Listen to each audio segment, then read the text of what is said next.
pour la première fois un clone d'animal adulte, une brebis. Et maintenant, écoutez Yuri Gagarin. C'est le premier jour de l'Euro. Europe 1.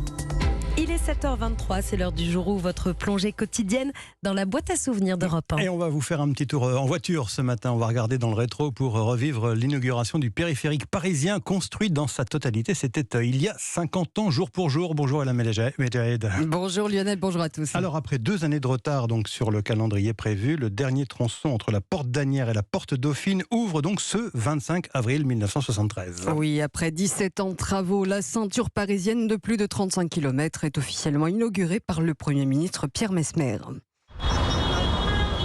L'achèvement du périphérique est pour nous le début d'autres grands projets. Mais c'est aussi un enseignement pour l'avenir de tout ce que nous ferons dans la région parisienne et dans la France entière.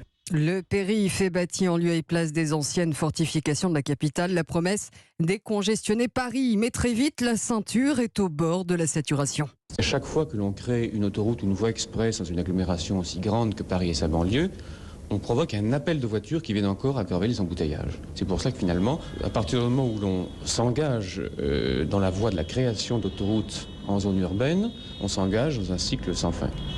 Alors effectivement, Elam, le boulevard périphérique va devenir rapidement l'axe routier le plus fréquenté de France. Victime de son succès, il attire dès son inauguration des centaines de milliers de voitures agglutinées aux heures de pointe.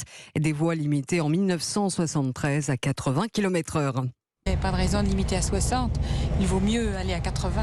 Selon vous, pour un boulevard de dégagement, il vaut mieux rouler à 80 ou à 60 ? À 80, il me semble.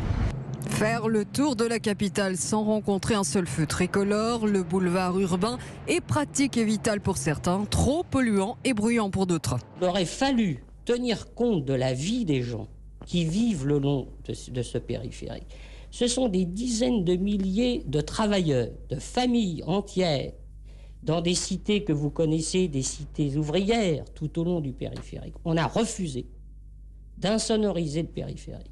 50 ans après son achèvement, le périph' est aujourd'hui emprunté par 1 million de véhicules circulant à 70 km/h quand ça ne bouchonne pas. Une ceinture parisienne aux enjeux de santé publique toujours d'actualité. D'ailleurs,